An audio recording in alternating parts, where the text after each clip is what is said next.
یا از روزگارم. دو چشم آبیش چون رود نیل است، نگاهش میبرد از دل قرارم، نگاهش میبرد از دل یارانم.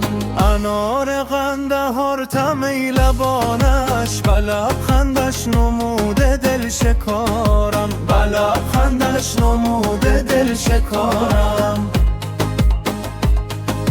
و مژگانش سپاه ملک ایران، دلم چون تنگ است در دست یارم، دلم چون تنگ است در دست یارم. هلال ماه باشد ابروانش، خمیش قامت رنجور و زارم، خمیش قامت رنجور و زارم.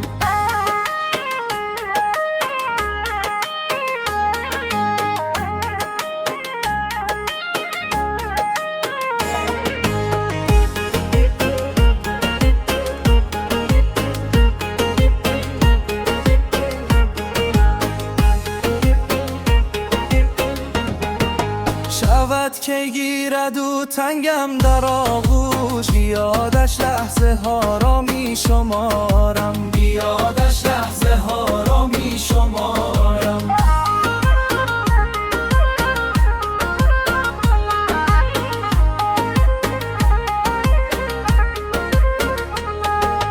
قدی بلند و بالا داره یارم، چو زلفانش سیاه از روزگارم، چو زلفانش سیاه از روزگارم.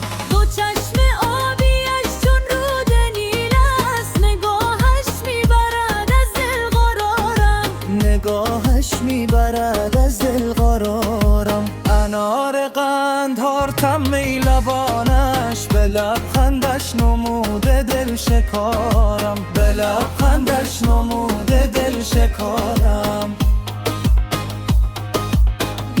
گوشگانش سپاه ملک ایران، دلم چون تنگ است در دست یارم، دلم چون تنگ است در دست یارم.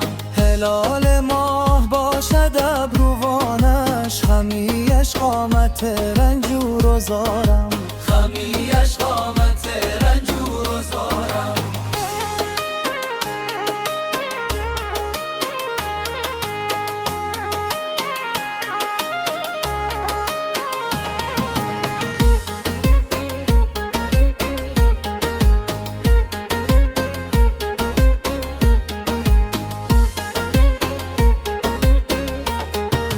شود که گیرد و تنگم در آغوش، به یادش لحظه ها را می شمارم.